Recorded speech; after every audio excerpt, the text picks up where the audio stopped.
Jonnyroobs, congratulations, okay? The friend Jonnyroobs. Salute. Your generosity is just amazing. Welcome to the 2400 Block Podcast with your hosts, Jonnyroobs and Ken.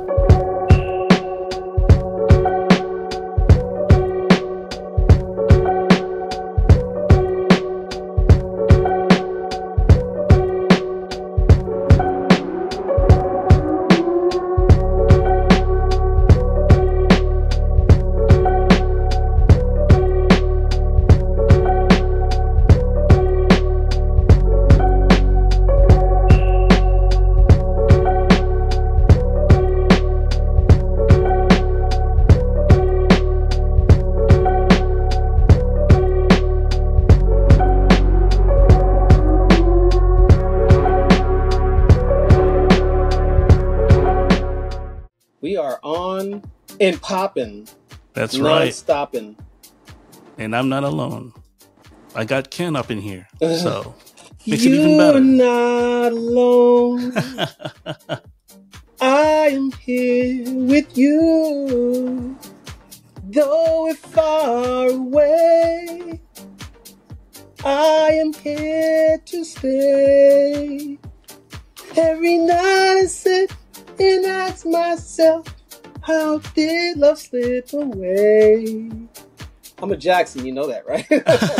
So everybody who just listened to that, please give us a heart. Yeah, a heart. Let's give a heart for this guy. Here you go with my copper tunnel again. So here you go. I got it right this time. You said you have carpet tunnel. Carpet? Carpal tunnel. It's like affecting my wrist. So every time. I know, but I like carpet tunnel. I like the idea of a carpet tunnel. All right, so just so you know, everybody, it's not that time yet. We're just getting ourselves all warmed up. Just me and Ken talking over here, better than talking to myself. Yeah, I see that that nerd Thanks for recognizing that. VA. God, I can't even. Yeah. Wow, it's all leaving me right now. So. This is actually the second time I wore this shirt. I think the last time I wore this, I was talking to JoJo from that church. That's the last time I wore this shirt. Yeah, that's 20-something. No, I'm talking about JoJo on the podcast. I don't know if you caught that episode, the one when I was talking with him. Oh, right. My bad. Yeah. I was like, damn, you actually do have a shirt from 20 or 30 years ago. Yeah, the one I wore yesterday when I was talking to you, that was a Michael Jordan shirt from 1991. Wow. Yeah, 1991. Yeah, I don't have shirts that.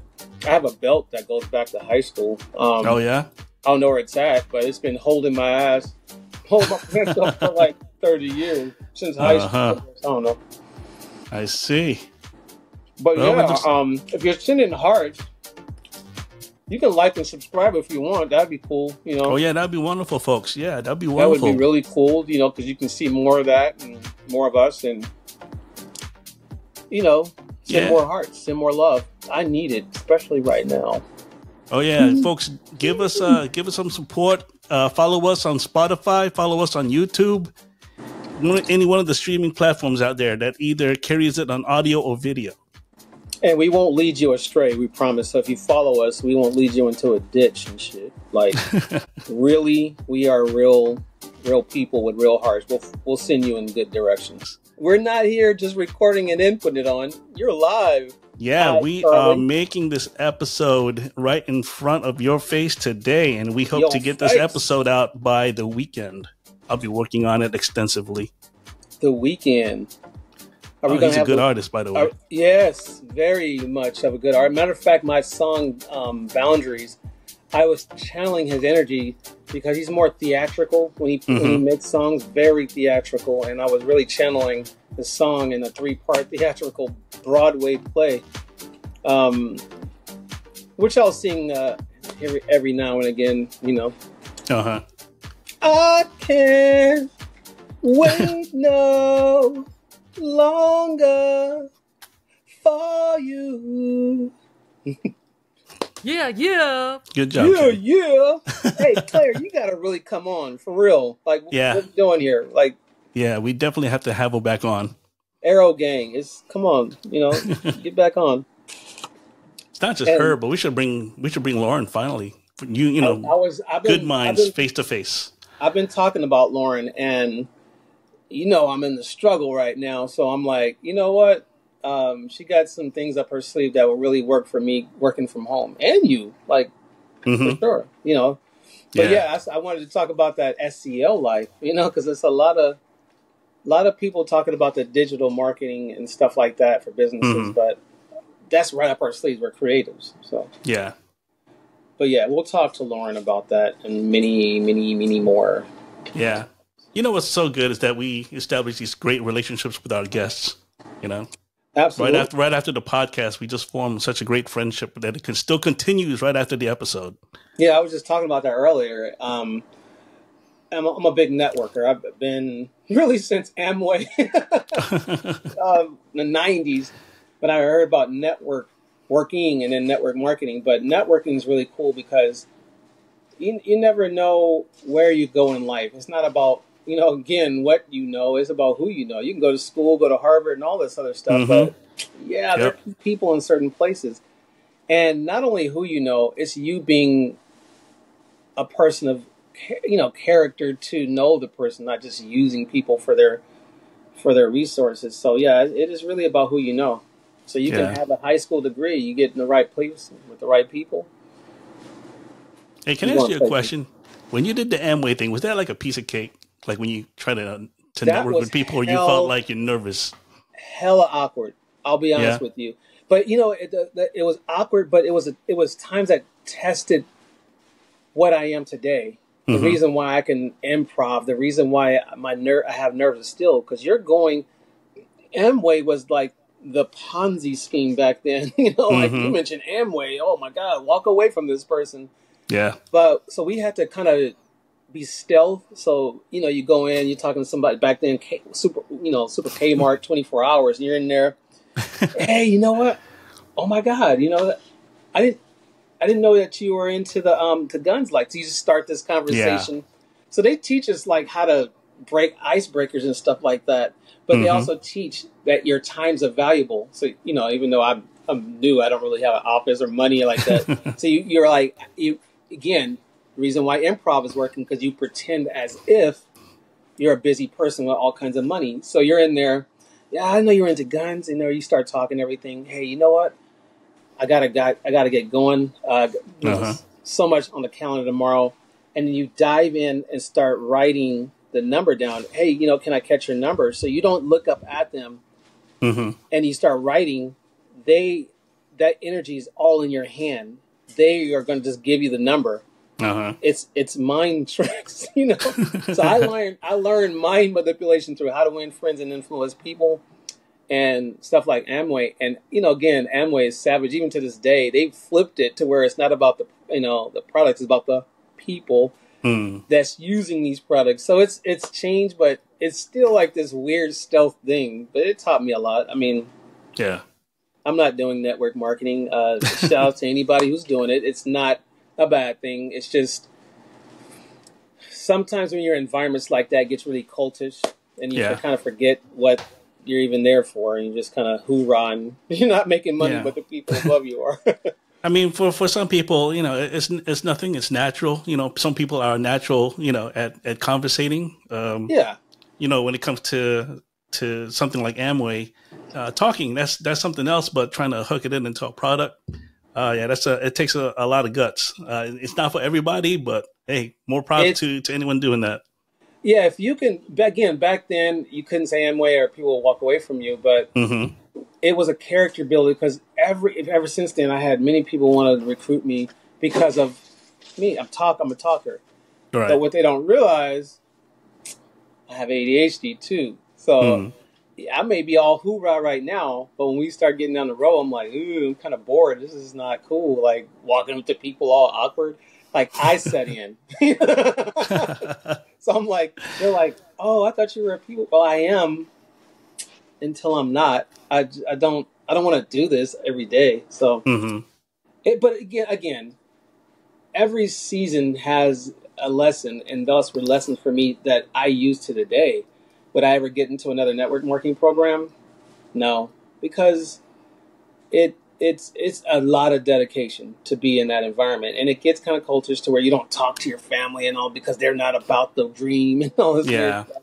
Yeah. And it kind of alienates people, and that's kind of where I'm not about alienating people because I'm doing this.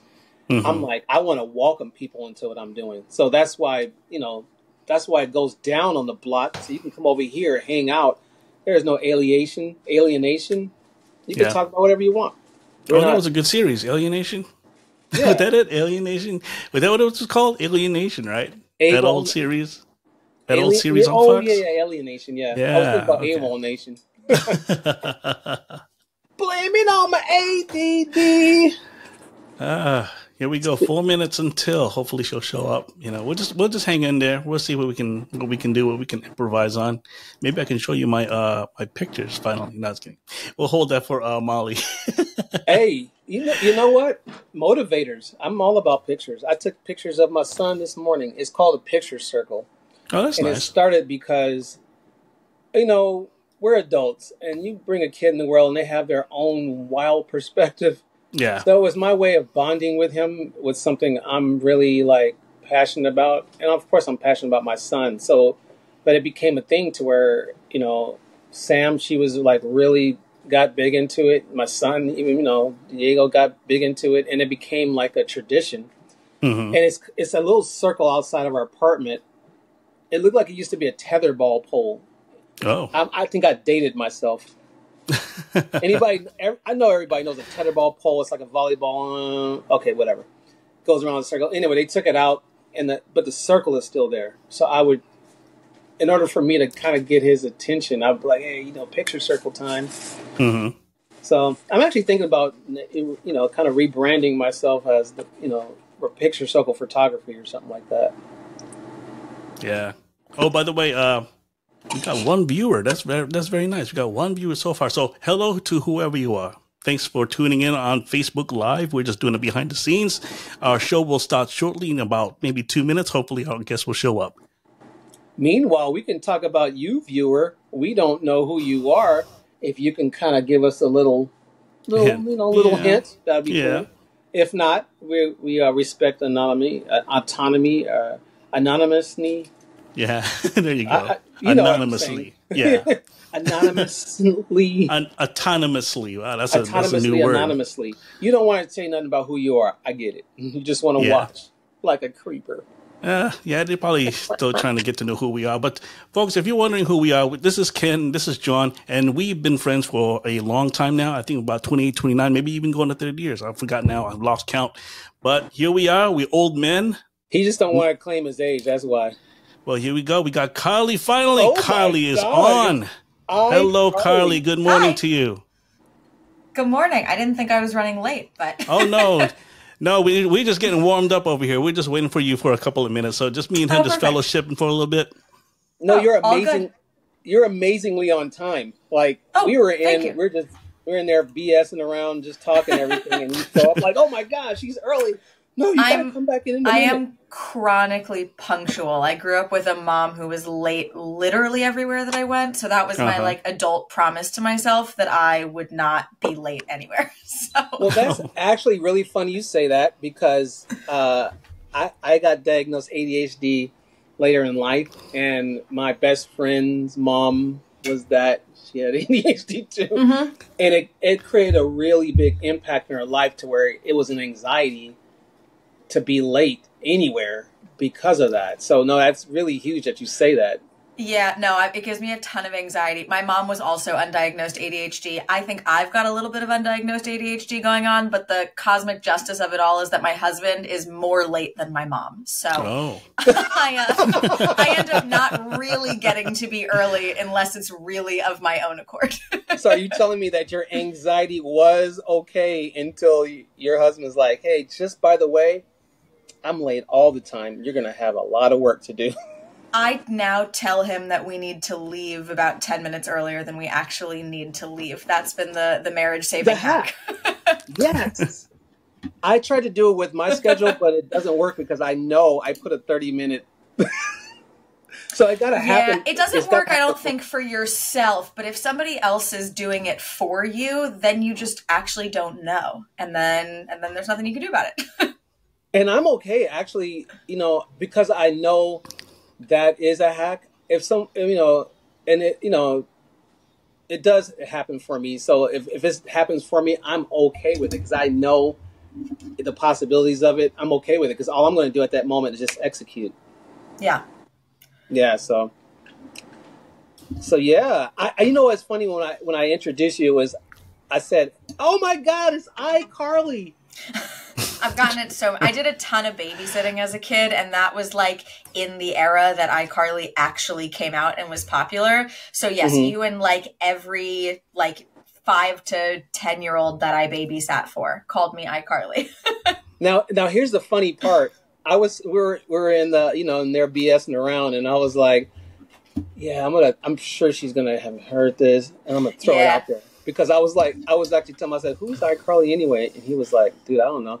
I said, maybe she knows if I throw it out there. And you do. Yeah. So Miranda Cosgrove. Yeah. Well, it was like, I'm almost 28. So it's very much, it was like my era. So as she's maybe like a couple years older than me, but that show was like very much my generation was the target of it. So yeah, intimately familiar. So it was basically who of me to say it just so I can get an information lesson on who iCarly was. I was like, wow, that sounds like a super cool. It's like an iPhone, but an person. That show was like the OG, like sort of like YouTubers. They did like videos. They were like teenagers that did videos, and I don't even remember. Was YouTube a thing when that show came out? But they were like that was the first show at least that depicted like video blogging. Oh, okay. That at least I can remember. Well, let's go ahead and get on, Mr. Roobs. Welcome to the 2400 Block Podcast. This is Jonnyroobs in Chicagoland, and he's my tag team partner, Kendrick, over there in Redlands, California. Yay! And today, Ken will be talking with our guest, Carly Fleischer. We'll be talking about strength training, nutrition strategies, health behavior change, and habit formation. Hopefully, we can cover all these. Well, we also have something cool for you guys at the end of the show, so make sure you watch or listen all the way through. Now, before Ken takes over the reins of this interview, I would like to ask Carly something here. Sure. Kindly introduce yourself to the world, telling where you're from and what you do for a living. For sure. Yeah. So my name's Carly Fleischer. Super excited to be here today. I'm the owner and head coach of Moxie Barbell, which is my online strength, nutrition, and health behavior coaching platform. And I really refer to myself as a holistic health coach. So my goal as a coach is to help you look, feel, and perform your best across many different domains of your life. So not just what you're doing in the gym or in the kitchen, but how you're sleeping, how you're hydrating, how your relationships are supporting you, how your environment is set up to fit your goals, and pretty much everything in between. I'm currently based in Sunnyvale, California, so just about 45 minutes south of San Francisco, but I'm originally from New Jersey, so East Coast born and bred. And yeah, that's a little bit about me. Awesome.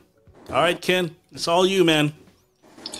Well, I coming into this, I don't want to call it an interview. It's the block. It's conversations. Yeah. It's not a place where you can feel uncomfortable. It's a place where you want to hang out. Yeah. And mental health. And when I look at your profile and I just read about you and just look at your whole, even what you're saying, it's a holistic approach, right? Yeah, very much so. So when you're approaching this whole platform, what was you say psychology? What was your mentality going into starting this this company? Yeah, it's a good question. It's a little bit of a topsy-turvy answer, so feel free to interject at any point that you want. No problem.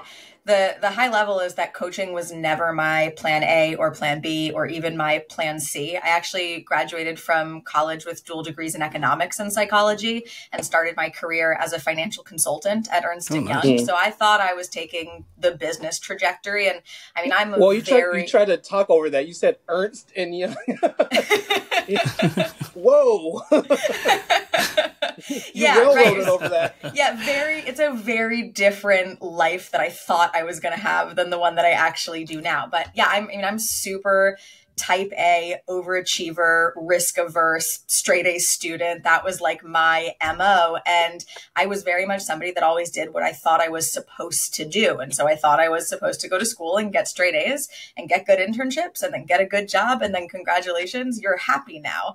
And I did all of that, like checked all the boxes, got to this final job at EY and was like, oh, this is not it for me. Like, I am not a sit behind a desk, crunch numbers all day type of a person. So I ended up putting myself in this like box that I wasn't really that stoked to be in.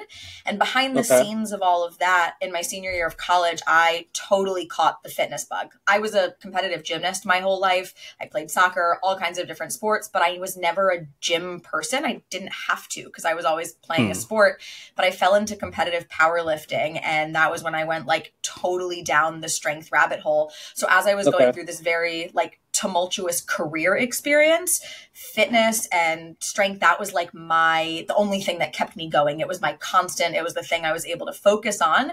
But if I pull it back to now, how I kind of got where I am is like, I mean, I had 6 different jobs in the 5 years that I graduated college, trying to find something that I thought was a good fit. And as I was doing powerlifting, I mean, I had developed this incredibly disordered relationship with food. I was fully obsessed with the gym, sacrificing everything else in my life to make that happen. And so all of a sudden I had this intersection of like, I hate my career and I'm now in this place where the thing that I love is also not in the healthiest spot for me. And so I kind of pulled all of those lessons together and then eventually went down the route of becoming a coach and starting this business. So there's a lot of places you could take that. Well, no, I'm glad you're talking to me about that because you mentioned a lot of things that, and you know, I'm 47. I'm not ashamed to say my age or anything like that. And I'm 49. Hey, throw Claire on. Ooh. Oh yeah, turning 50 this year. But I mentioned ADHD right along in the beginning because I always I somehow there is, without a shadow of a doubt, there's always someone attached to ADHD or neurodivergent. A lot of people don't even know what neurodivergence is. And essentially, it's brains that are wired a specific way where our society is cookie cut for a streamlined process. But what happens with that, you have so many people that could shine that don't know how to shine on that same cookie cutter. Right. Yeah. So when you said different jobs and different things like that, what was it like growing up? You know, given that I asked that question a little earlier about your mom being late to, what was it like growing up with that inconsistency, I would say? Yeah, well, so my mom definitely had some undiagnosed ADHD and undiagnosed dyslexia. And honestly, it was almost like a running joke in our family growing up because she would always say, I have a processing issue. And like my mom went back to school when I was like, 12 or 13 and she's writing papers alongside, like me writing papers in school. And I'm pretty good at cranking that stuff out. And it would take her hours and hours and hours. And she's like, I have a processing issue. I have a processing. And we're like, we get it, Mom. You have a processing issue. But like, she actually does have a processing issue.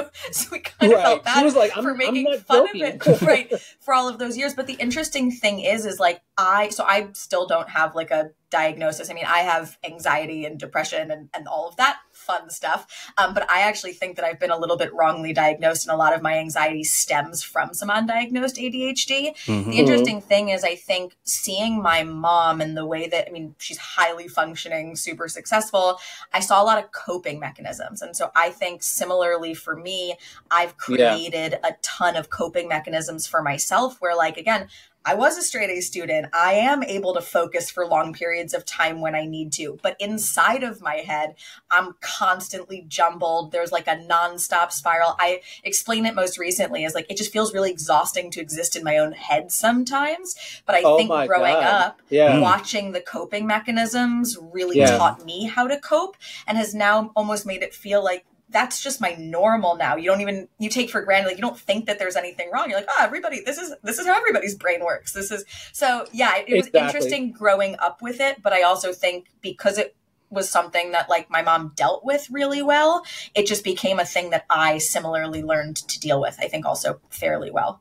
And what you probably don't realize what you did is you actually complemented a neurodivergent or a person with ADHD that struggled. But again, my age, I didn't get diagnosed until I was 36. Mm-hmm. I was doing coping mechanisms that I didn't even realize I was doing because I thought this was normal and that was normal until I got older. Those, like you said, our brains move at speeds beyond imagination. So you're sitting up here thinking of this idea and that idea and how to, and in your case, you're technically a millennial. I'm like right on the cusp of like I was born in 96 and literally the cutoff is 96. So I never know which side. It's like the millennial Gen Z cutoff. Though I will say my parents will tell you like I've been 40 years old since I've been about 5. So if I can push myself into the older of the two generations, I'd probably more identify there. Right. So you know, this whole world is evolution, regardless of what you want to think. If you just look at anything, every process evolves. So everybody's going to come in and this is what we do. And, you're being bad and you're hyper. But then it's like, psychology comes in and says, no, there's a DSM that says this and whatnot. So now I'm looking at my daughter's 22. There's a whole paradigm shift of thinking. So you're not looking at a person like that now. It's opening up this avenues versus this cookie cutter process. So with that said, are you in the, when you started this and you did that switch from, and this is a very classic thing I always hear about. This is the same thing with me and I'm still struggling with it. I started this way. I thought I should have did this and I'm overachieving with the wrong freeway. So when you switched, did you feel that way where you were like, oh my God, I thought this is the way it's supposed to be. Now you feel comfortable on your freeway? Sort of. And I say sort of because I didn't make the switch right after I left EY. And the thing that was so hard for me is, again, like I really crave external validation. I am not somebody that trusts my own instincts or has a tremendous amount of confidence there. Working on it for sure, but that is like definitely one of my blind spots. And so when I was having these feelings of like, I'm really miserable in this job, everybody in my life was telling me that I shouldn't be. And like, I love my parents and they give me great advice, but like my dad told me that I should not quit my job at EY when I came to him 6 months in and was like, I can't do this. I'm not interested. He was like, well, how's that going to look on your resume? What's the next employer going to ask? And that's of course, like the logical thing. But again, like I'm also super, super risk averse. So it made it really hard for me to feel validated in making that sort of a change. Yeah. And it sounds really funny when I say it now, but I was 22 at the time. And I genuinely thought that it was too late for me to change careers. I was like, well, I've already majored in economics. I've decided this is the career that I'm doing. I'm just kind of shit out of luck now. This is the path that I'm on. So there was that piece, but I left that job and I joined a much smaller company and I was working as an account manager, but for a meal prep delivery service. So I call that still to this day, like my unicorn job, because I got to move into like the fitness space. Yeah, the fitness space, right? I was managing like 150 CrossFit gyms, which was a dream, but I was doing it in a very risk-averse way in that like I was still doing the like above-board job that my grandpa would be proud of me for. And then it took that job going, then I literally That's why I said you're the generations that's going, this is bullshit. I literally cannot do this. Whereas me, I'm the generation that's going, I can't do this, but like you said, I have to. I'm stuck with this. And you just keep on doing it, Yeah, well, and that was what I kept doing. Right. You're going, I'm going to have the job that's the good one, that's stable, but I'm going to do what I got to do because I don't want to live like this.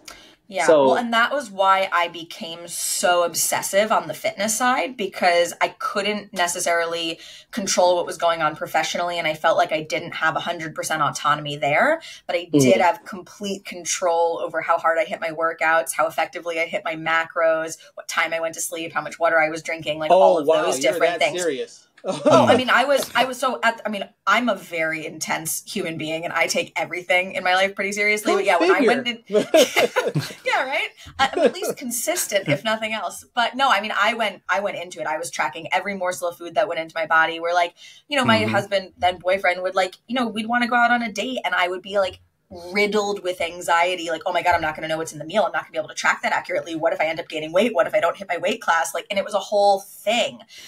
So that was why I dove into such control there. But yeah, I mean, I switched that job, and that made a huge difference because I loved that. That company went out of business 6 months later. So my whole world was like rocked again. And then I had 4 more corporate jobs that I went between. I was like, well, I'll move to a startup, and that'll be better because I won't have the, you know, corporate optics and nonsense. Okay, I'll go from sales to account management. I'll go from account management to operations. And I just kept making these little switches because I was like, I have to stay in this sort of lane. And it was on job, I think it was 6. I've kind of lost track at this point, where I had kind of the full-blown mental breakdown. 86 or something. All right, well, you win. So just for you, so you know, this, you know, I have ADHD and a bunch of other Ds. I call it, I'm a D student or whatever. This is a safe space. So when it comes to neurotypical and neurodivergence, this is a platform where it could just be balanced. It doesn't have to be even those terms, but it's a platform for everybody to feel comfortable speaking about neurodivergence or ADHD, bipolar, autism, because it's the one ADA that doesn't have a placard sign. So this is a safe space for you to speak about it. Yeah. Well, no, and it was, like I said, it's been something that's kind of colored all of my life experiences, but that, again, I've learned to cope with in such a way that it wasn't even until really I had that kind of last final breakdown, if you will, where I was like, I can't do this anymore. I cannot continue to make these little half-ass switches and just think that that's going to be okay. And that was when I finally was like, okay, we're going to go and get actually certified. We're quitting the corporate job. I went and I got a job working full-time in person at a gym. And I did that concurrently with launching the business in the last like 18 months or so. So I made a really radical shift after spending 5 or so years of making very small, safe shifts and transitions. And the cool thing about it now is that risk. Yeah, exactly. And the cool thing about it now is that I really have gotten to take all of the trials and errors that I experienced kind of being my own guinea pig. And now I get to apply that with the clients that I work with. And that's part of why I take such a holistic and really just like person-centered approach in the type of coaching that I do, because every single person is different. Everybody's brain works differently. Like different systems are going to work better for different people. Yeah. And so I was able to take that to like apply it to others. Yeah, I'm really glad that we'll get into your company in a little minute, but I'm glad, I was really excited that the fact you already had a holistic approach built into your platform right away. Yeah. So it's not going to be this. So almost the questions were going to be very natural for me, because right now, you know, just to kind of tie up what you were saying about I'm not going to do this anymore. My daughter pulled this. You know, and for me, I'm very neutral, and she can come to me with anything. She literally just had to. We just had this conversation last week. Dad, she's at Cal State, you know, San Diego. Dad, I can't. I literally get anxiety going to class. I cannot do this anymore. I'm a fashion person, so on and so forth. I'm just gonna. I said, I've been waiting for you to do that, because at the end of the day, what sense does it make to make money or do anything if it doesn't make sense for you, if you're not happy about it? So that was the thing. Yeah. I was like, oh, it's okay that I'm not happy. I mean, don't get me wrong, I loved college. College was the best. But I was like, oh, it's okay that I don't love these classes, or it's okay that I don't love this internship. I was like, this is just a means to an end. It wasn't until I got to that like end where I was like, oh, there's no end of a semester. There's no end of this internship. This is just my life now. And I got there and I thought all of that was supposed to lead to happiness. And then like, it just absolutely didn't. And it just wasn't worth it. And I wish I learned that lesson earlier. But again, there's nobody that could have possibly told me that. And I would have believed it without actually having had the lived experience. Well, I can get all into the universe, and that can be the next segment we get into, because that's where I know that everything, there's no such thing as bad or good. Everything has its purpose. It just is. For the higher frequencies of your life. So now that we've talked about that struggle, which I'm like, I so love that you were able, like I have this sense of, somehow have an ADHD radar or something. I don't know. But tell us about, it's Moxie Barbell. Moxie Barbell. Moxie Barbell. Tell us this new passion and how this comes about and how this propels you and how you're able to propel others in it. Yeah. So like I said, I became fully obsessed with fitness. It was like the only thing that I was like, this is what I can talk about all day, every day, and I'll do it whether anybody's paying me to do it or not. And so it became like abundantly clear that that was going to be the thing that I actually was going to do, that was going to not give me crippling anxiety when I woke up in the morning. But right. I also had all of these experiences as an athlete, and I knew what it felt like to only be valued insofar as I was following the plan. And any plan that I had been given by a past coach, it was like, here's your training plan, go and do it. Here are your macros, go and follow them. But that was it. And I was hailed as like the perfect client, but there was no regard for the fact, again, that I had this crippling anxiety if I went out to dinner, or that I was sacrificing literally everything else in my life to be perfect in these very specific domains. So I knew that when I decided I wanted to be a coach, I knew that I wanted to approach it differently. I wanted health to not just mean that you're hitting a body composition goal, or that you're lifting a certain number of weight, or that you're eating X grams of protein, but that like I personally want to feel good. I want to feel confident, and I want to feel healthy and energetic, and like I'm going to be able to do the things that I want to do for as long as I want to do them. And so that's really what I aim to help people with. But I approach it from a lens of like, every single person is different, whether that's a neurodivergent difference, whether that's a difference in your schedule, whether that's right. I'm working with somebody that's got 2 young kids versus somebody that's fresh out of college with no responsibilities. Like, everybody has completely different lives. And so it's, I think, irresponsible for me as a coach to just be like, here's the same training plan and here are the same macros, go and figure it out. I'm a big believer that fitness has to fit your lifestyle and not the other way around, because that's how you actually achieve results that are sustainable. If you try to alter your life to fit some fitness routine that you think is going to give you results, it might work for 6 or 8 weeks, but then what happens when all hell breaks loose, when you get sick, when there's vacation, when your kids are home from school, when there's a death in the family, there's a million different things that happen, and then you don't know how to adapt that plan to actually fit your lifestyle, you're not set up for success. So everything that I do as a coach is, my first step is like, I learn a hell of a lot about the people that I'm working with. Any of my clients will tell you, like, our first steps are data collection. We do a very thorough intake. I want to hear what's your morning routine. I want to hear. Which, by the way, every doctor should be doing this. Oh my gosh! Do not even get me started on that. I actually saw it because I've got some GI stuff, and instead of going, and my sister has Crohn's, so like we had kind of navigated all of that. But I know if you go to a traditional gastroenterologist, they're just like, hey, you have IBS. Here's this pill. Go for it. I went to a holistic practitioner, and I mean, I had the most thorough intake I've ever received in my entire life. I was like, oh, she's actually treating me like a whole person. It's the first time anybody had asked me what foods I was eating, or like how much I was sleeping, or how much water I was drinking. And again, like, you think that that should be like a minimum standard of care, but it is just absolutely not. And so, yeah, I always just, step number 1 is like, who are you? What does your life look like? What are your stressors? How do you respond to those stressors? How much do the people in your life support this journey that you're on? How much is your environment set up or not set up to help you fit your goals, right? All of these different components. And then we go into this 2-week data collection period. And it's only after that point that I really feel confident having a conversation with somebody and saying, hey, here are some recommendations and things that we can start to implement. But the number one thing with my coaching is that it is very autonomy focused. Any of my my clients, like, they are the drivers of their own program here. Ultimately, they get to decide what works for them.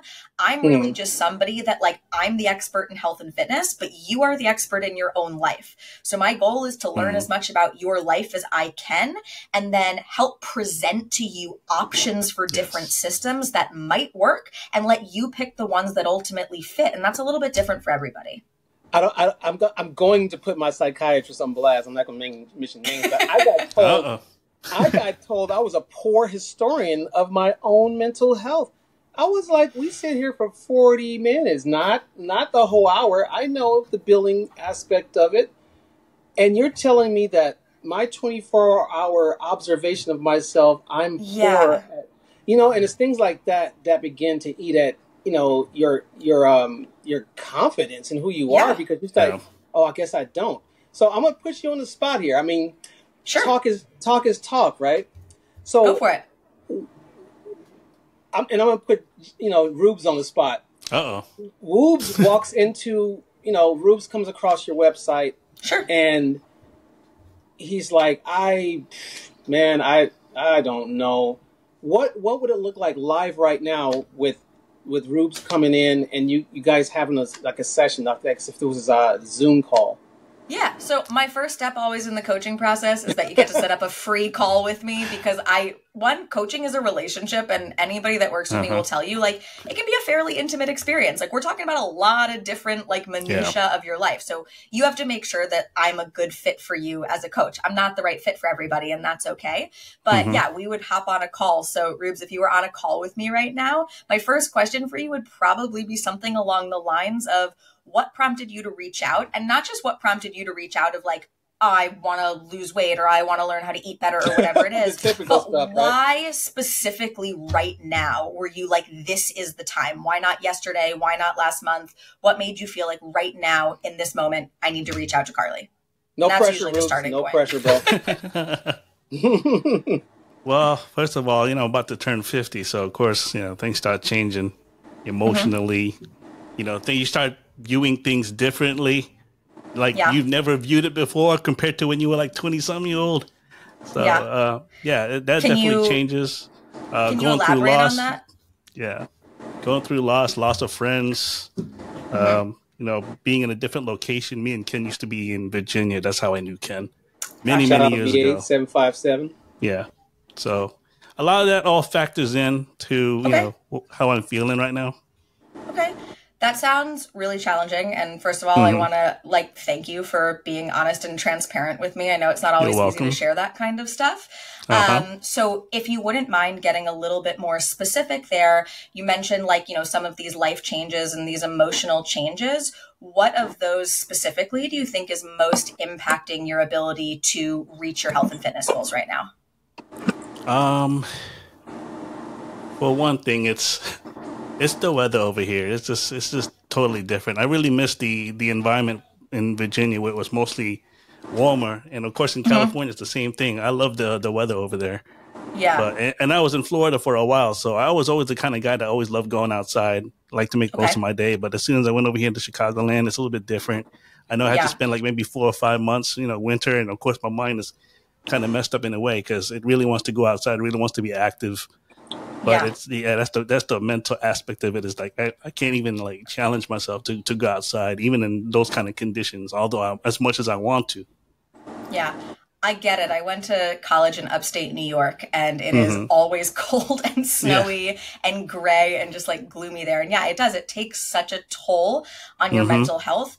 I guess. Speaking a little bit more practically about the behaviors that you were doing when you lived in Virginia versus when you live in Chicago now, aside from obviously physically getting outside, and it sounds like maybe getting outside was the way that you would engage in exercise and things. Yep. But what are some other, behaviors or some things that used to be a staple in your life in Virginia that no longer are there when you live in Chicago? And what would it mean to you to be able to get those things back in your life? Honestly, I just want to be upfront with you. I can't really find that many trustworthy friends over here. No offense to you guys in Chicago, but Chi-town, don't stand up. I mean, I just been a busybody for the last couple of years over here. I didn't really have time to, fellowship with everybody as much. Okay. And focus on my work. Me and my girlfriend, we worked together. We worked together at one point, but then we no longer work together as of last year. So, okay. So mostly I would just, my mind would just focus on work. That's all it was basically. It's unlike my friendships in Virginia Beach. I was always like very constant over there. I don't know what it is. I don't know what the difference is, but Ken knows that I had so many friends down over there back in Virginia Beach. Yeah. Have you been able to maintain any of those friendships from afar, or has that been more challenging? It's been challenging, especially with my presence no longer being around over there. I got probably like less than 50% of the people I still, communicate with. Of course, life goes on. People move on. Yeah. And sometimes it hits you emotionally, and that's what impacts me every once in a while. I sometimes have that in the back of my thoughts. For sure. No, that's hard. And it sounds like from what you're saying that like the element of social support in whatever journey it is that you're taking is really important to you. Would you say that's accurate? Yeah. I also feel like in the ways I become irrelevant. That's the tough part when you get older and then you're someplace else and that is so people true. Move on. Yeah. That is so true. Like when you get older, Carly, it's very easy. We come from a generation where your persona and everything, and shouldn't be this way. Your job, how much you have to contribute. Do you go? Do you have fun? So he's right. It's like at age you just feel irrelevant. So it almost just contributes to your whole mental health. Yeah. So when I look at, and I don't interrupt, but I looked at the health behavior aspect, and it looks like that's what we're getting into. For sure. We can expand on. You can kind of continue if you want with Roobs there. Or I can do that, or I can tell you kind of where I'm getting at with it if that's easier to kind of give you the method behind the madness there. But really what I'm trying to get at always when I talk to people is I want to understand why whatever you're telling me is important to you. So whatever goal you're coming to me with, I want to understand not just like, again, I'll use the weight loss goal because that is a very, very common reason why people come to a coach. Why is it that losing weight is important to you? It's not just that you want to see a lower number on the scale. It probably correlates with confidence or with the ways that you relate to others in your life or the activities that you're able to do or the freedoms that you're able to have or whatever it might be. And when it comes to psychology and from a health behavior change perspective, I mean, achieving your goals is hard, right? Like if you're setting goals that are reasonably challenging, like it's not a cakewalk and motivation is not always going to be there. So really being able to connect what your goal is with why it is so important to you and how specifically it's going to improve your life, that's always the building block. And so one of the first resources that I work on with new clients is this tool called the Course of Change tool. And I legitimately ask people to visualize what is your dream life? Like when you think about where you want to be in 6 months or a year or 5 years or wherever, what is it that you wish for? And then I have them break it down. What are the tangible outcomes that you want to see? And then we create goals from there because then that goal is going back to this overarching of like, well, this is how it's actually going to move me closer to the person that I want to become and the life that I want to live.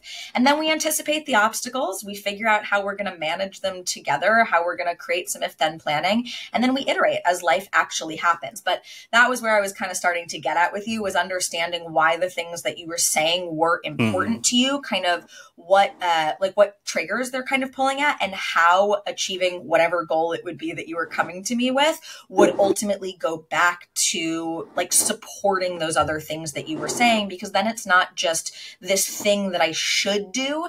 It's a full body yes. It's a thing that I want to do, that I'm excited to do, that I need to do, because I'm so confident that it is going to move me closer to that dream life that you've just painted. And and the thing that was really important is triggers, things that and as I watch, because I'm a very perceptive person with body language, as you started bringing out things, it brought this deep heart feel. You get to the core of the person.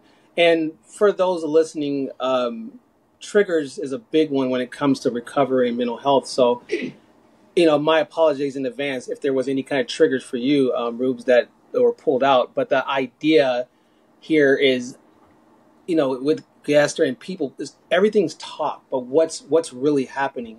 So one thing that a question that that was presented to me by my my best friend and spouse, my Sam, is yes, for the person that can easily, get the motivation, that has that dopamine levels that are cruising real cool, but those who are disconnected from the frontal lobe and has really hard time being consistent, which would be the challenge.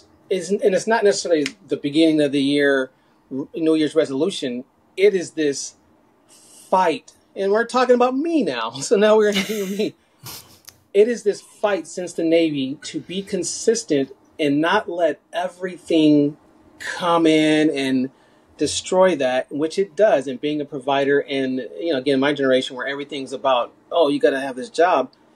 What do you say to the person with the hardest neurological disconnect from the typical, yes, what is your dream and your goal? And cool, next tomorrow, they're inundated with, oh my God, this car or whatever, you know what I mean? Yeah. So talking about kind of, again, like relating the goals back to your values and to what is truly important to you in your life, that's the starting point. That's the kind of meta high level of where we start. But then from there, we have to break it down into the actual like behavioral things that you can do every single day that are going to yield that goal. So you've got, the kind of big wish, you've got that outcome goal, but then you've got those individual behavioral goals that are going to support the outcome.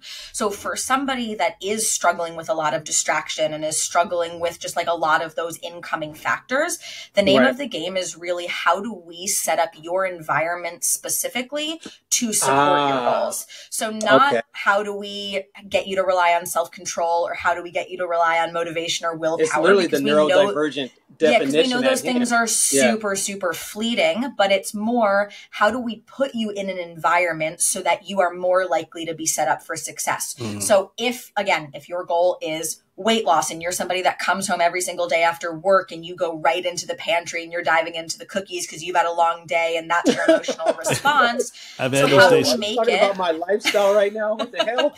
So really though, the question is like, how do we make it easier for you to do whatever the goal or intended behavior it is? And how do we make it harder for you to do whatever the unintended behavior is? So in that example, it might be something as simple as like we take those cookies and we put them on the top shelf of the pantry. So that way they're not at eye level. And instead we have you the night before prepare a snack that's a little bit more goal aligned. And that is sitting on the counter for you when you get home, or that's at eye level in the fridge or eye level in the pantry. So it's not to say you cannot eat the cookies, because we also know that that doesn't work. The second we tell you not to do something, you want to do it way more than you did before. It's like the forbidden fruit effect, but we just make it easier for you to do that thing. It same goes if you want to wake up in the morning for your workout, lay your clothes out the night before, fill up your water bottle, get your gym bag ready to go. If you want to go for a walk after lunch, get those shoes out, figure out, are you going to call a friend? Are you listening to a podcast? What are you doing? So it's really, what are the like rituals that you can create in your routine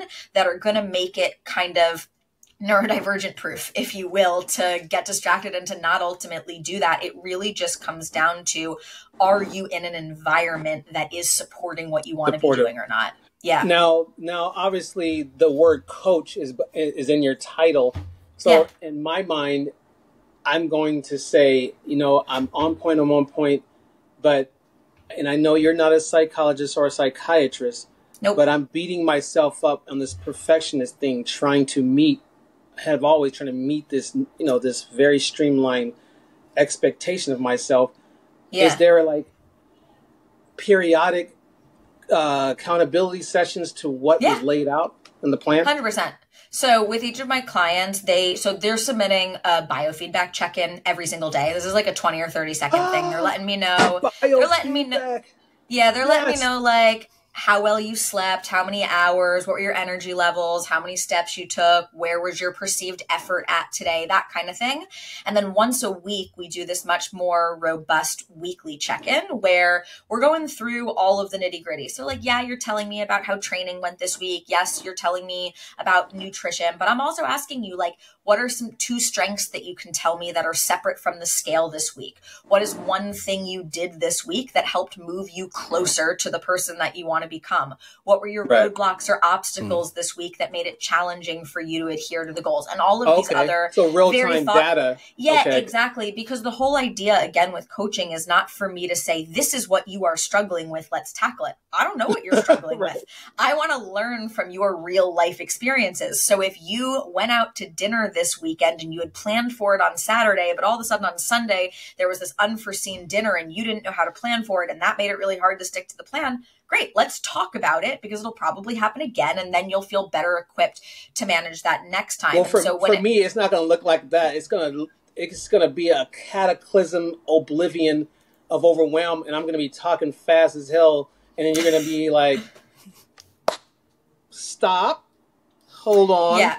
Let's We're going to slow it down. Yeah, exactly. Because it's not going to be just my nutrition. It's going to be this stuff. Again, I'm giving kind of the low-hanging fruit examples that are the easiest to explain here. But no, I mean, we get into a lot of things because, again, going back to the holistic lens is like when you feel like you're having a day where you are insanely overwhelmed or overstimulated, that's of course going to impact the way that you show up for whatever your health and fitness goals are, right? Like if you're not feeling great in those other areas, it's of course relevant because it's impacting everything else downstream. So I talk a lot with my clients about the all or nothing mindset. And that was what immediately popped up to me when black you were and like, white thinking, also known exactly as that perfectionist mentality. And it really shows up in this idea that like, if I am not perfect, if I cannot be perfect, what is even the point of trying? Like if I cannot do my entire hour-long workout, what's the point of even going for a 10-minute walk? If I ate one more cookie than I said I was going to eat, then I might as well just have the entire sleeve. It's this idea that you have to be perfect, and anything short of perfect is not even worth exploring. And so that is one of the biggest mindsets, those underlying mindsets that I work on with clients, is this idea that something is always better than nothing, that even a 1% step forward is better than a 0% step forward. So on those days when you're feeling extremely overwhelmed and like you can't possibly do it all, what we do is we create scaled back versions of whatever habits we're working on. So if on a day that you're feeling awesome, the habit is that you are, meal prepping all of your meals and you're eating everything on point. Well, on a day that is not an option and you're not feeling 100%, well, what does 50% of that habit look like? Or what does 20% of that habit look like? Or even 5 or 10%. So we're creating these incremental stages where you don't necessarily have to be perfect every single day. We just need to strive for general consistency. Well, let's we're going to get into the rapid fire round of questions, but before we do that, this is the shameless plug. Can we take a look-see on your website so we can? Yeah. Ruse, can you pull that up for us? You're all right. Welcome, working on it. Give me 1 second. It's not shameless, by the way. Any plug you plug on here, you can plug away all day long. It doesn't matter. Plug because all of the things. We're here to lift you up into the sky. That's. Well, I appreciate it. Like I said, it's just me here, and I started Moxie about 18 months ago, and I took it officially full-time just about 6 months ago. So I appreciate all of the plugs. So. No, seriously, that's amazing because, you know what? One thing I learned in rehabilitation for my mental health is my little rock was celebrate. And that's celebrate every little thing. So, yeah, let's celebrate that. 6 months ago, you took it full time. Heck, yeah. Thank you. Carly gang. Yeah, what do you want to know? What do you want to poke around at? I don't know. Like, I guess first of all, we're looking at an extremely conditioned human being here. Yeah. Thank you. But how it works is where I'd start. Sure.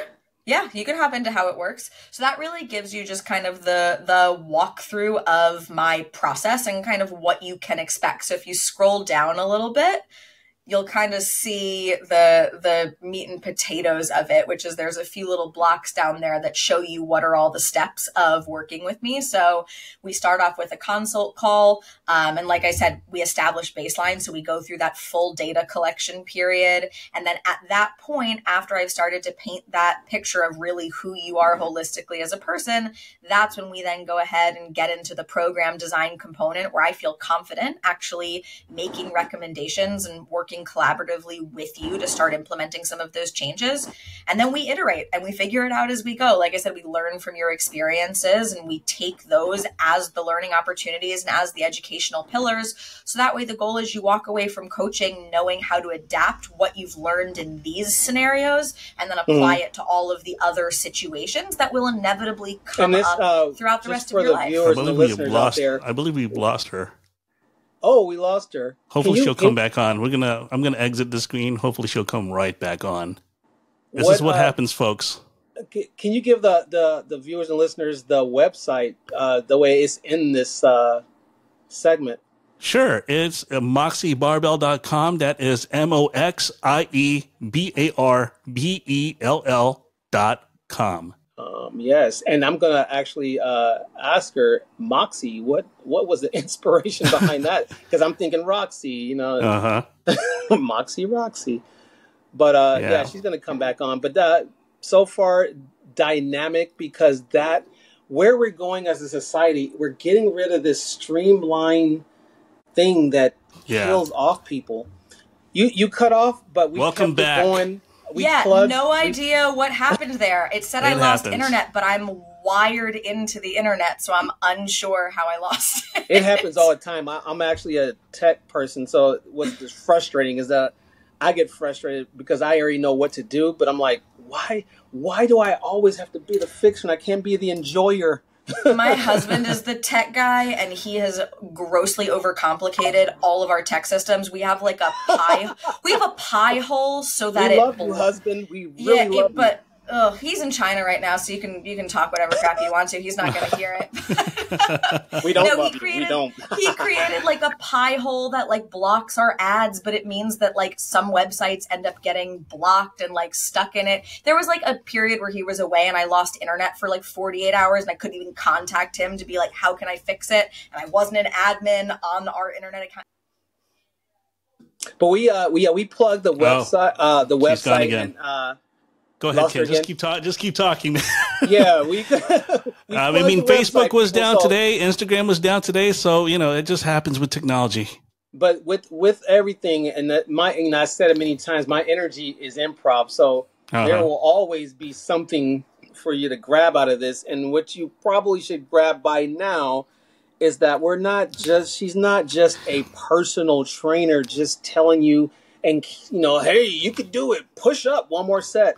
She's getting into your soul, people. Yeah. The overall the big picture. The big picture. And, like I said, I didn't mean to put Roobs on the spot, but, there's the thing in, get it how you live is walk it while you, walk and talk it. Lil Wayne said it best. I don't walk it. I forgot the lyrics. It's one of my favorite, but the whole point is, if we can grab something as fast as we can, especially in the ADHD world, if I can grasp it right away, I'm in it. But if you say something and I'm veered off to the left, all this information in this whole segment is just another information session. But if you can grab a hold of a Moxie Barbell, you can implement this and get going. And your New Year's resolution won't be a resolution. It'll just be a continuance of what you've already been doing. Right. So not just a 1 year thing. Yeah, not just a 1 year thing. Because I was, loosely looking at Carly, and, Sam actually asked me, what makes her different? Because she's a straight shooter. Like, I call her Sam-tistic. She's a straight shooter, because that's the truth. What makes you different? There's Tony Horton, P90X, and you mentioned P90X. Everybody knows that, but. Yeah. He's a hard driver. I think he's probably in his 60s now. Amazing guy. But when we look at personal trainers, how can I actually work out consistently with my lifestyle? And she's bringing that. So hopefully she comes back on. But if we don't get to lightning her, we can throw some lightning. Do you have a lightning? I'll throw lightning right at you, Ken. You can ask me some lightning questions. Speaking of lightning, we had lightning last night in Chicagoland. I believe like the lightning struck one of the famous towers here in Chicago at 10:53 p.m. last night. You did. You said that there was a tornado alert. A couple of days ago, yeah. A couple of days ago. I was like, Yeah. So is it past now, or all casual? Like, like if it had been a catastrophe, like, oh no, it's not past. I think we're actually don't have a home now, Ken. So you might want to show a little more love. The windy city. The weather has been, rather nice during the last few years. There hasn't been too much of this severe thunderstorm activity. Yeah, and that's very unlike, how it usually is, because during the last few years when I was here, it was always stormy. Yeah, and it's called the Windy City for a reason. Yeah, yes, it is. I wanted to elaborate more on Samtistic. It's a combination of Sam and autistic, and we talk about neurodivergence, and the reason why I'm so adamant about it is because there's this silent suppression on people that are literally charging the world. If you think about all the people that have big companies like Elon Musk, and they're not, they're neurodivergent. We don't know whether it's bipolar autism or, but yeah, Sam's, she's an amazing person that, she's very, very into the details and able to cut to the chase. Whereas I'm painting these beautiful pictures, and that may take a lot more time. As you guys know, I'm a big time talker. So if she was on here, she'd probably like, meh. Interview would probably be like 10 minutes long, but she would have gotten everything. So my point is that, it's really time for us to have, even if we plug a little bit, there's always going to be a little bit of neurodivergence in here. And not to say that neurotypical is old. These are terms, that psychology world uses, so we can, because really it's meant to use for us, because we're out of that streamline that I was talking about. We're hold on, Ken. She's back. Is anybody out there who is listening to us right now on Facebook or just watching us on Facebook want to ask anything neurodivergent related? And if so, feel free to put in your comments, and I'll forward it over here to Ken. Yeah, because at the end of the day, it's a word, right? Just like neurotypical and neurodivergent and autism, they're all words. It was all words that were made up by something and actually named after someone. Yeah. But there's always someone relating. Right when I started talking about it, Carly was able to mention my mom.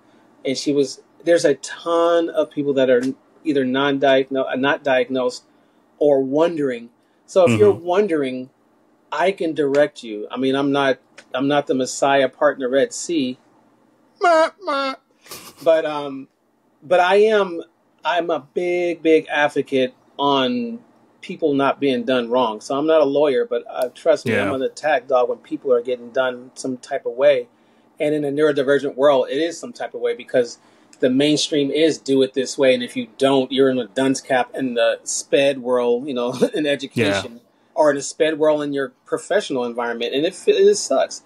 So it's very empowering to see a 28-year-old mega mind say, F this, my mind and my soul and my dreams are much bigger than this little streamlined process. And now we have Moxie Barbell. So yes, feel free to speak your mind here, because this is the block. We hang out, we talk it how we live, and we ask questions, we get it how we live, because these are real questions. Her? She went through, so much. She's learned how to do the fitness aspect, the nutritionist aspect, as well as the mental aspect. And I like how she is willing to help others big time with this particular product that she has. Yeah, big time. And she actually asked you the real questions that drew things that can, for her to really help you out. So that's deep stuff, man. Deep. Really deep. I mean, it makes me want to examine myself. And that, like I said, evaluate myself. There you go. I was like, Rubes is probably gonna be like, oh hell. Here you go. I'll examine myself. Okay. Yeah, really? You just put us both on the spot. Yeah, because at the end of the day, it's when you're uncomfortable is when you grow. You know what I mean? Yeah. Trust me, I'm having uncomfortable situations every day. Like, I'm growing beyond belief. I'm like, can I enjoy life? But hey, everything I go through is growth. So I mean, yeah, she's asking real questions that are getting results, not people who are gonna stop working out. And if she's I'm pretty sure she has like I'm plateauing. The plateauing clients that just kind of stepped off for a little bit. Yeah. So you're ready for a lightning round? You're going to be taking her place. So yeah. You're a little bit nervous? Let's do this, man. Oh, my God. I'm nervous. Just kidding. No. So we're going to do this on behalf of Roxy, on behalf of Carly here. I do get nervous, people. It just looks in the form of wild energy. Yeah, so this is like all short form questions. I got like 10 here for you. So here yes, we go. Sir. Let's get it. Describe your style in one word. Wild as fuck. There you go. All right. What is your favorite thing to do in the summertime? Man, beach. Good. Beach. What is your favorite Disney character? Ooh, wee, Goofy. Do you think you could win a game show? Absolutely. I'm a nerd. Do you believe in ghosts? Yeah, absolutely. Supernatural world, my thing. That's my thing. All right. Love or friendship? Love, man. Shit. TLC every day.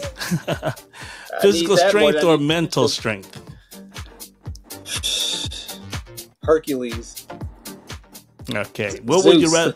What would you rather? Would you rather fly or have super strength? Ooh, fly. Big picture. And what do you think the meaning of life is? Getting to know who you are. Exactly. And what quote? I have them queued up here. What quote resonates with you? Everybody, I didn't even know what he was going to ask me. Oh, what quote resonates with you? Oh, it's one that I made up, but I don't think I really made up. Begin again. Oh, okay. It just means that, yeah, this is bullshit, or this was awesome, but does it get awesomer? Every second is a moment to begin again. We get caught. I think Carly's coming on, isn't she? Oh my goodness, I have a Carly message here right in the middle of our lightning round. Carly says, I'm sorry to put you on the spot, Carly, but I'm going to read it out here right now. I don't know if you can see or hear me, but I tried to hop in on my phone since nothing is working on my laptop, unfortunately. Oh my goodness. Well, just know, Carly, you're coming on for a segment 2. You're going to be hanging out of the block again. Yeah, sure. She sure will. And on the behalf of Carly, man, what is your deepest fear? Uh-oh, here we go. Tell Carly right here. The deepest fear? Oh, you me? Yeah, I want you to tell her, since she's like listening to us right now, but she's unable to log in for some strange reason. My deepest fear is not exceeding and reaching my greatest potential. Yeah. It really is. You know, going through life and like, what is this about? Like, I'm like, it's not working out. I don't like this. I'm not nice. Yeah, for me, it's like uncertainty, man. You know, you went through a whole lot of shit. Like, what's next? Yeah, and that's the thing is, for me, the uncertainty became my friend. Like, the darkness is my friend because I'm always faced with uncertainty. I'm never faced with certainty. So I'm like, give me more uncertainty. That's why I'm probably sure I give you anxiety most of the time. What is he going to say? What is he thinking? I don't know, man. Oh, man. So we got like maybe a few minutes. We'll see if Carly can come back on. We'll see if she can be given the advantage here. I'll try to go in over 5 minutes. We'll see what we can do here.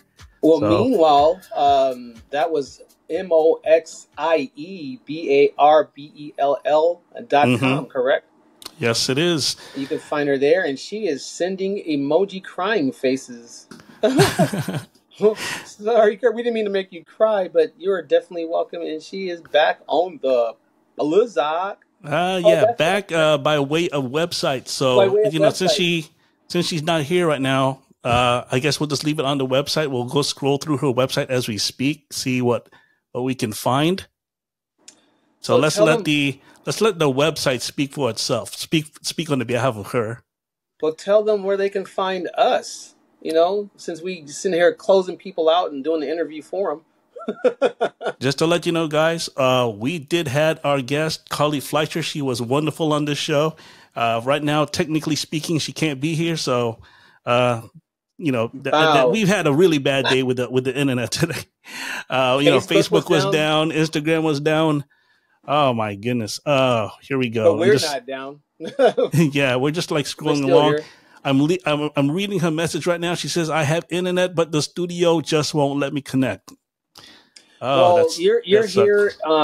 You're here because the message you sent has transcended this whole segment already. I know for sure I'm going to be going on how it works, coaching and everything, because it's something I was looking at anyway. I was actually asking a friend of mine, and he hasn't gotten back to me, but I really need to get going because I do need that deeper question asking session of my whole bigger picture so I can I want to succeed. I do have ADHD, people. I'm also bipolar.